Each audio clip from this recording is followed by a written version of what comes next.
Medchal CMR college దగ్గర ఉద్రిక్తత. Engineering college ఎదుట విద్యార్థుల ఆందోళన. హాస్టల్లో వీడియోలు చిత్రీకరించారని ఆరోపణ. బీచ్లో ఆదిత్య కాలేజ్ విద్యార్థి సతీష్ మృతి. సమాచారం ఇవ్వలేదని తల్లిదండ్రుల ధర్నా. కాకినాడ మార్చురీకి డెడ్ బాడీ. మీ ప్రోగ్రెస్ రిపోర్టులు నా దగ్గరున్నాయి. నేను మారాను, మీరు మారాలి. ఎమ్మెల్యేలకు రేవంత్ దిశానిర్దేశం. అమరావతిలో సినిమాలకు మంచి మార్కెట్. రాజధాని పూర్తయితే సినిమాలన్నీ ఏపీలోనే. టాలీవుడ్ పై చంద్రబాబు ఆసక్తికర అటు మేడ్చల్ ఇటు షామీర్పేట్. మెట్రోని పొడిగించాలని సర్కార్ నిర్ణయం. డిపిఆర్లు సిద్ధం చేయాలన్న రేవంత్.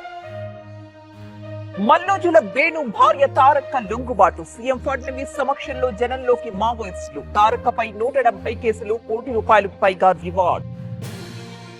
ఈ నెల 19న దావోస్ కు సీఎం చంద్రబాబు. 20 నుంచి వరల్డ్ ఎకనామిక్ ఫోరం సదస్సు.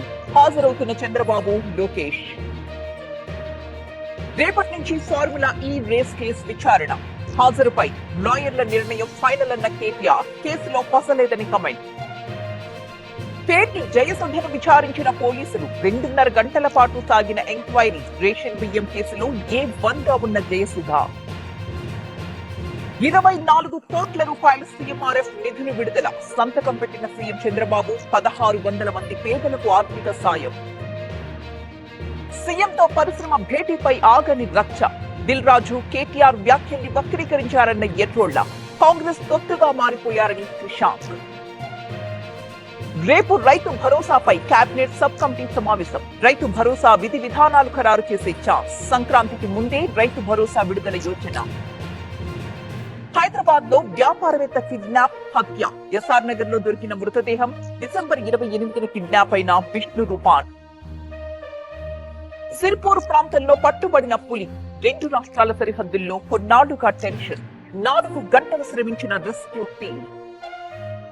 నెల్లూరు జిల్లాలో అక్రమ ఇసుక డంప్. 5,500 టన్నులుంటుందని అంచనా. సీజ్ చేసిన పోలీస్. అరకులో హాట్ బెలూన్స్. కూల్ క్లైమేట్ లో గగన విహారం. అడ్వెంచర్ టూరిజం పై ఆసక్తి. ముంబై దాడుల కేసులో కీలక పరిణామం. రాణాను అప్పగించడానికి యుఎస్ ఒప్పుకోలు. ముంబై దాడులకు రెడ్డి, హెడ్లీకి సాయం. ఫసల్ బీమా యోజన పథకం మరింత పటిష్టం. దేశవ్యాప్తంగా 4 కోట్ల మంది రైతులకు లబ్ధి. రాష్ట్రాల భాగస్వామ్యంతో పంట నష్టం సాయం.